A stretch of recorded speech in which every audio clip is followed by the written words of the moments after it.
నడక నేర్పింది కేసీఆర్ అయితే గొర్రెల స్కీమ్కి ఎలా గండి కొట్టాలో, గొర్రెల స్కీమ్ని ఏ విధంగా ఈ యొక్క తెలంగాణ ప్రజలకు, గొర్రెల కాపర్లకు అన్యాయం చేయాలో నేర్పించిన వాడే మాజీ డైరెక్టర్ లస్మారెడ్డి.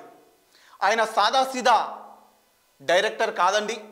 ఆర్టీసీ బస్సుల్లో తిరిగిన లస్మారెడ్డి ఈరోజు ఆడి కారులో తిరుగుతున్నాడు. కేవలం తెలంగాణ సాధించుకున్న తర్వాత ఒక సాదాసీదా వెటనరీ డాక్టర్ డైరెక్టర్గా ఎదిగాడు. అంతేకాదు ఆ వెటనరీ డాక్టరు ఆర్టీసీ బస్సుల్లో తిరగడానికి కూడా ఎలాంటి కార్లు లేని వ్యక్తి ఈరోజు కోట్ల రూపాయల విలువ కలిగిన విలాసవంతమైన విల్లాలో ఉంటున్నాడు. గొర్రెల స్కీమ్ని గోల్మాల్ చేసి 300 రూపాయల దాకా స్వాహా చేసిన గనుడు.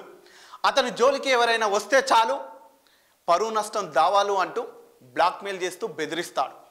అంతేకాదండి, నా గురించి ఎక్కడ మాట్లాడినా, ఎక్కడ పోస్టులు పెట్టినా నేను నిన్ను లేకుండా చేస్తానని చెప్పేసి బెదిరిస్తాడు. అతనే వంగాల లక్ష్మారెడ్డి, పశుసంవర్ధక శాఖ మాజీ డైరెక్టర్. రైట్.